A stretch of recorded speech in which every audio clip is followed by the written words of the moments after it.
situação dramática, né? Eu vou botar aqui o que o chefe do Departamento de Guerra dos Estados Unidos, que os Estados Unidos não tem mais Departamento de Defesa, agora tem um Departamento de Guerra, é o Pete Hegseth, né? Ele anunciou uma operação para remover narcoterroristas da América Latina. Essa operação se chama Lança do Sul, né? Então, obviamente, mostra que agora o foco dos Estados Unidos não é mais o Oriente Médio, não é mais, o foco principal é a América Latina. Então, eles estão anunciando uma guerra contra a Venezuela, né? Eu acho que já passou do ponto da guerra psicológica, Lejane. Eu também acho. Continuo com a opinião, Léo, de que um ataque terrestre, um desembarque aí anfíbio, quer dizer, tropas desembarcando ali na costa venezuelana, isso continua sendo muito improvável. Eu tenho consultado vários especialistas, inclusive eu consulto duas IAs, elas dizem também que é improvável. Agora, que outra forma de agressão à Venezuela existe?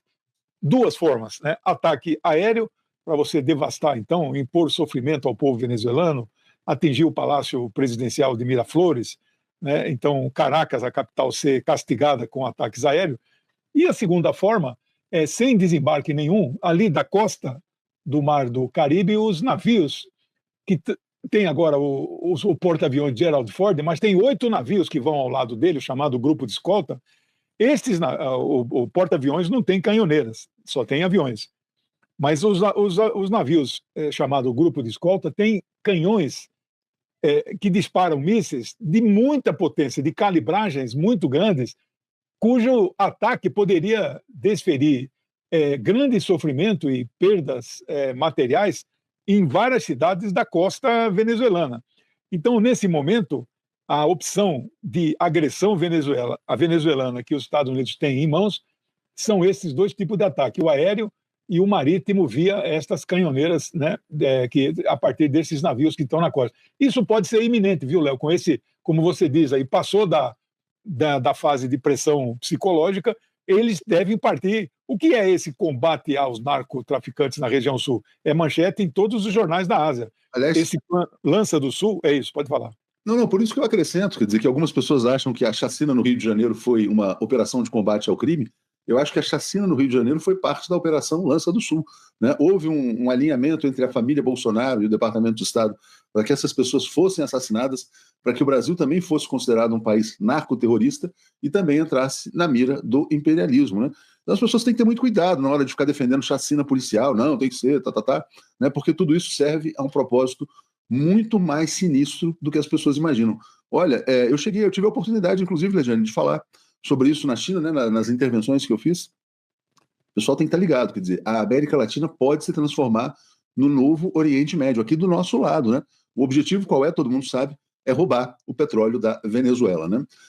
E isso aqui aconteceu ontem, né, Jane? Olha como é que são as situações. Esse é o Pete Hegseth, né?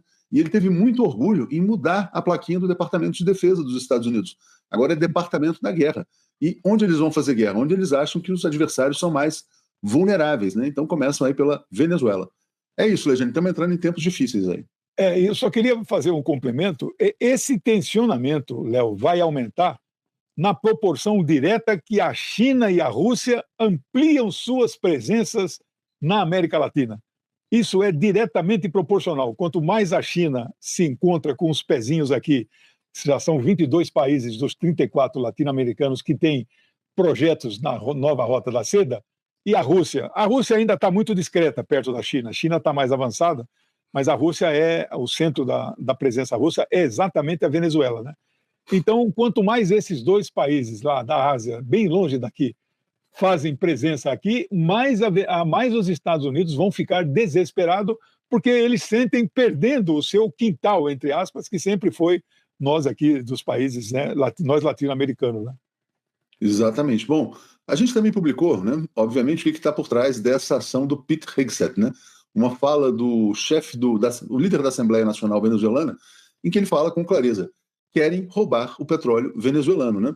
Então, olha, obviamente que houve a declaração do presidente Lula na CELAC semana passada, mas eu acho que falta uma posição mais firme da América Latina diante da ameaça de agressão. Diga, Lejane.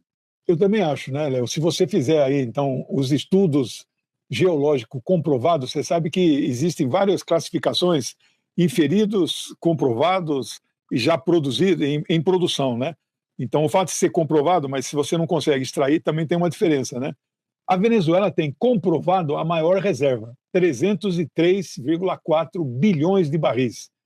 A Arábia Saudita, 297. A diferença é pequena, são 7 bilhões a diferença, mas não importa, a Arábia Saudita é o segundo colocado. Claro, a Arábia Saudita é, atrás dos Estados Unidos, é o segundo maior produtor, 10 milhões de barris dia. A Venezuela caiu para 1 milhão. E olha, assim mesmo é muito para quem as refinarias quase já estão ainda quase totalmente paradas. Mas você imagina se a Venezuela não tivesse nenhum tipo de bloqueio.